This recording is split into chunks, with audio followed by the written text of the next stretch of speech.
آج ہمارے ہاں کمی یہ ہے کہ ہم نبی کی سیرت نہیں پڑھتے. ہمیں سب کے بارے میں معلوم ہے. اگر کسی سے میں پوچھ لوں, کسی نوجوان سے پوچھ لوں نبی صلی اللہ علیہ وسلم کی کتنی بیویاں تھی, کیا کیا نام تھے, نہیں معلوم. نبی کے کتنے اولاد تھی, نام بتاؤ, نہیں معلوم. نبی صلی اللہ علیہ وسلم کے حالات نہیں معلوم. لیکن اگر میں پوچھ لوں کہ وراٹ کوہلی کے کتنے شتک ہوئے ہیں, ہر شخص بتائے گا ٹیسٹ میں اتنے ہیں, ون ڈے میں اتنے ہیں, 20 میں اتنے ہیں, فلاں ریکارڈ ہے, یہ ریکارڈ, وہ ریکارڈ. اگر پوچھنے کا فلانے خان صاحب کی فلم نے کتنی کمائی کی, فوراً بتائیں گے اتنے ہزار کروڑ. فلاں آدمی کی فلم. السلام علیکم ورحمۃ اللہ وبرکاتہ.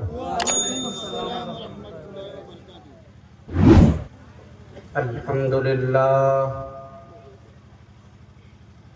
نحمده ونستعینه ونستغفره ونعوذ باللہ من شرور انفسنا ومن سیئات اعمالنا.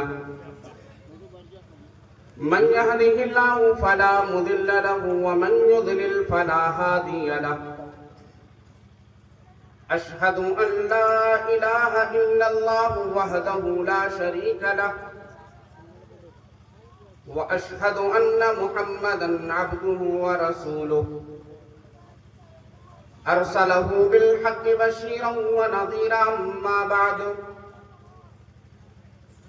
فإن خير الحديث كتاب الله وخير الهدي هدي محمد صلى الله عليه وسلم وشر الأمور محدثاتها وكل محدثة بدعة وكل بدعة ضلالة وكل ضلالة في النار. أعوذ بالله من الشيطان الرجيم. بسم الله الرحمن الرحيم. يا أيها الذين آمنوا اتقوا الله حق تقاته ولا تموتن إلا وأنتم مسلمون. يا أيها الناس اتقوا ربكم الذي خلقكم من نفس واحدة وخلق منها زوجها وبث منهما رجالا كثيرا ونساء واتقوا الله الذي تساءلون به والأرحام إن الله كان عليكم رقيبا. يا أيها الذين آمنوا اتقوا الله وقولوا قولا سديدا يصلح لكم أعمالكم ويغفر لكم ذنوبكم ومن يطع الله ورسوله فقد فاز فوزا عظيما. قال الله تعالى في كلامه المجيد والفرقان الحميد. أعوذ بالله من الشيطان الرجيم. بسم الله الرحمن الرحيم. زين للناس حب الشهوات من النساء والبنين والقناطير المقنطرة من الذهب والفضة والخيل المسومة والأنعام والحرث ذلك متاع الحياة الدنيا والله عنده حسن المآب. نعت نبی صلی اللہ علیہ وسلم کے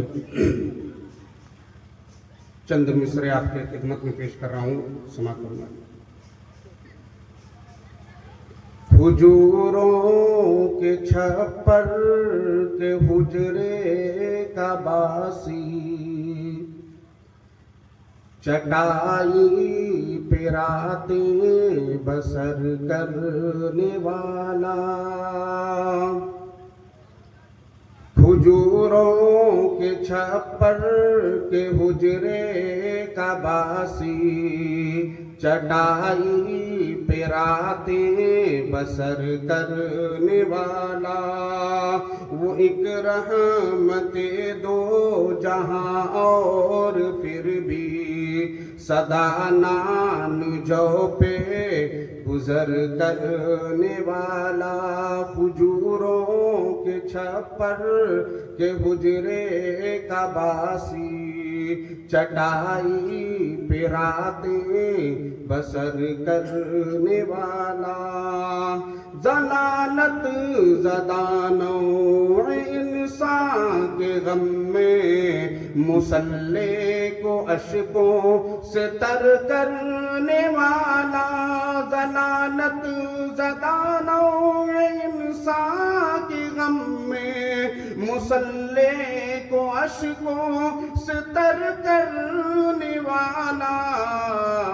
خدا کے گناہگار بندوں کی خاطر دعاؤں میں رو رو سحر کرنے والا، کھجوروں کے چھپر کے حجرے کا باسی، چٹائی پہ راتیں بسر کرنے والا، مواخات کی بزم آراستہ ہے وہ دیکھو مہاجر وہ انصار دیکھو، مواخات کی بزم آراستہ ہے وہ دیکھو مہاجر وہ انصار دیکھو، ہر ایک نے ہر ایک چیز تقسیم کر دی، محبت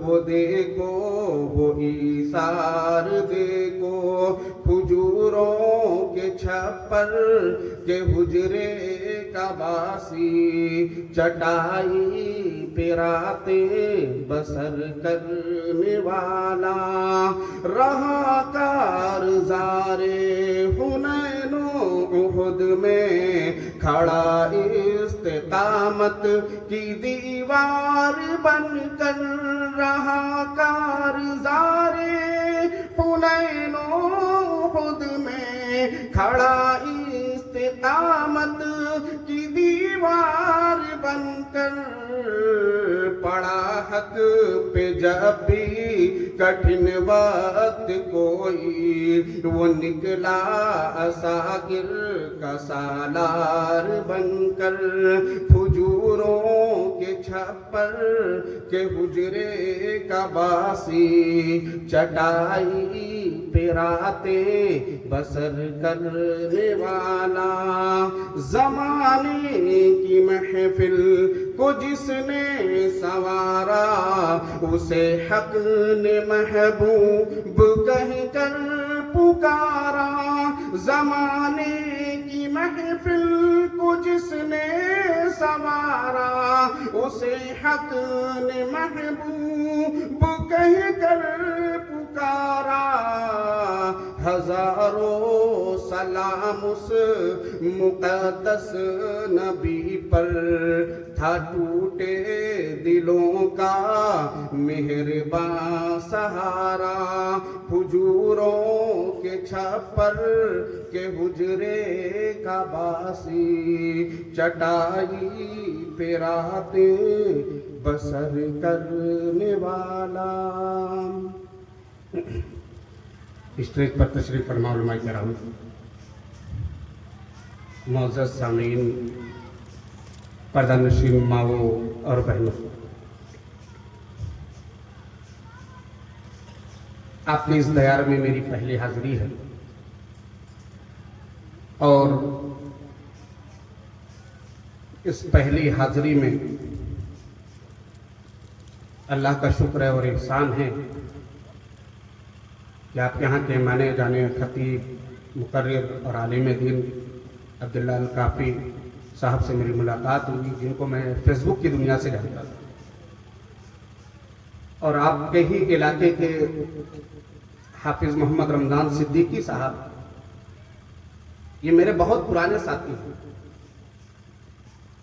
2004 سے مسلسل 2011 تک ہم لوگ ایک ہی کلاس میں الحمدللہ کلاس ساتھی رہے ہیں، ہم لوگوں نے عالمیت تک ایک ساتھ پڑھائی کی، ان کے بھائی مولانا عبد المالک مدنی حفظ اللہ صاحب بھی الہ آباد ڈال گوپال گنج کی دھرتی پر وہ بھی تعلیم حاصل کر رہے تھے، ان سے بھی ایک لمبی مدت کے بعد ملاقات ہوئی، اللہ کے فضل اور احسان سے۔ آئیے اللہ کے نام سے اب کچھ باتیں آپ کے سامنے میں نبی صلی اللہ علیہ وسلم کی دنیا سے بے رغبتی، اس کے تعلق سے میں کچھ عرض کروں۔ نبی صلی اللہ علیہ وسلم ہمارے لیے آئیڈیل ہے، نمونہ ہے، نبی کی پوری زندگی ہمارے لیے آئینہ ہے، اور نبی جناب محمد مصطفیٰ صلی اللہ علیہ وسلم کی ذات وہ ذات ہے جسے قرآن نے کہا وما ارسلناک الا رحمۃ للعالمین، اے نبی ہم نے آپ کو تمام جہان والوں کے لیے رحمت بنا کر بھیجا، یعنی نبی صلی اللہ علیہ وسلم کے جتنے بھی قول اور فعل ہیں، جو بھی چیز ہے وہ اس میں رحمت ہی رحمت ہے، ہمیں رحمت تلاش کرنی چاہیے۔ نبی صلی اللہ علیہ وسلم مکے کی سرزمین پر نبی بنا کر بھیجے گئے، اور یہ وہ سرزمین ہے جسے انبیاء کی سرزمین کہہ سکتے ہیں۔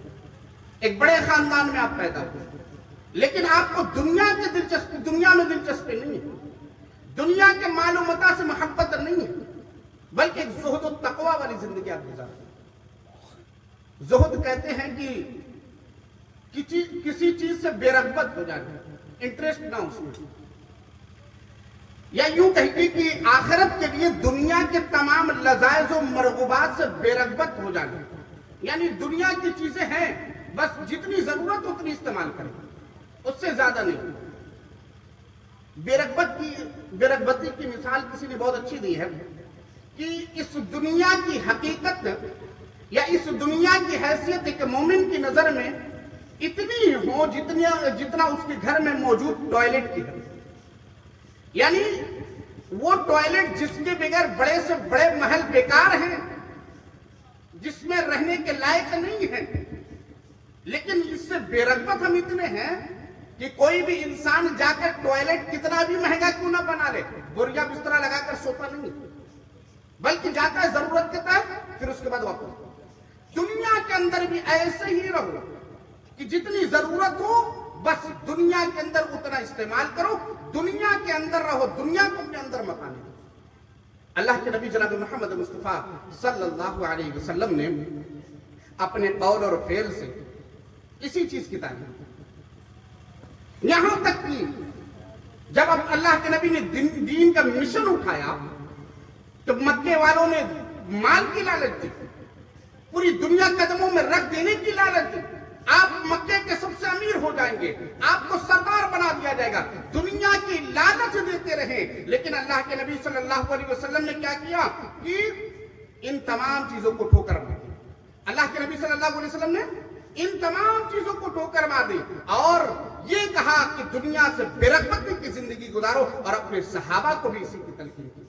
اور اللہ رب العزت نے اس دنیا کی حقیقت سورہ آل عمران، دنیا کے مال و متاع کے بارے میں سورہ آل عمران آیت نمبر 14 کے اندر بڑے ہی واضح انداز میں فرمایا، زُيِّنَ لِلنَّاسِ حُبُّ الشَّهَوَاتِ مِنَ النِّسَاءِ وَالْبَنِينَ وَالْقَنَاطِيرِ الْمُقَنطَرَةِ مِنَ الذَّهَبِ وَالْفِضَّةِ، لوگوں کے دلوں میں من چاہی چیزوں کی محبت کوٹ کوٹ کر بھر دی گئی، جیسے عورت کی محبت، بال بچوں کی محبت، اور اسی طریقے سے جمع کیے ہوئے سونے چاندی خزانے جو ہیں ان کی محبت، والخیل المسومۃ والانعام، پالے ہوئے گھوڑے اور چوپایوں کی محبت، والحرث، کھیتی کی محبت، ذالک متاع الحیات الدنیا، یہ دنیاوی چیزیں۔